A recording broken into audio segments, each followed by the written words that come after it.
അതായത് കാഠ്മണ്ഡുവിൽ അടുത്ത കാലത്ത് ഏറ്റവും കൂടുതൽ ജനപ്രീതി നേടിയ താരമായി മാറിയ ആളാണ് ബാലൻ ഷാ. ഇപ്പോൾ ഈ ജെൻസി എന്ന് പറയുന്നത് 1997-നും 2012-നും ഇടയിൽ ജനിച്ച നേപ്പാളിലെ പുതുതലമുറയെ പറയുന്നതാണ് ജെൻസി.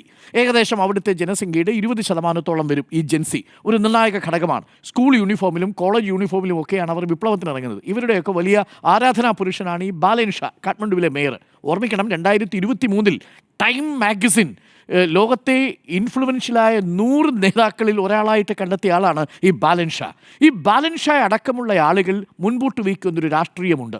ആ രാഷ്ട്രീയം എന്ന് പറയുന്നത് ചെറുപ്പക്കാരുടെ രാഷ്ട്രീയമാണ്.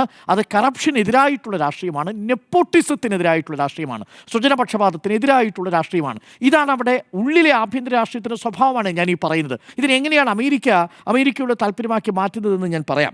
അപ്പോൾ ഈ ബാലൻ ഷായാണ് ഇപ്പോൾ പുതുതായിട്ട് അവരോധിക്കണമെന്ന് ജെൻസി നേതാക്കൾ പറയുന്നത്. KP ശർമ്മ ഒലി രാജിവെച്ചപ്പോൾ പുതുതായി ഈ ബാലൻ ഷായുടെ നേതൃത്വത്തിലുള്ള ഭരണകൂടം വരണം എന്നുള്ളതാണ് അവിടുത്തെ ജെൻസി കലാപകാരികൾ ഇപ്പോൾ പറയുന്ന പ്രധാനപ്പെട്ട ആവശ്യം.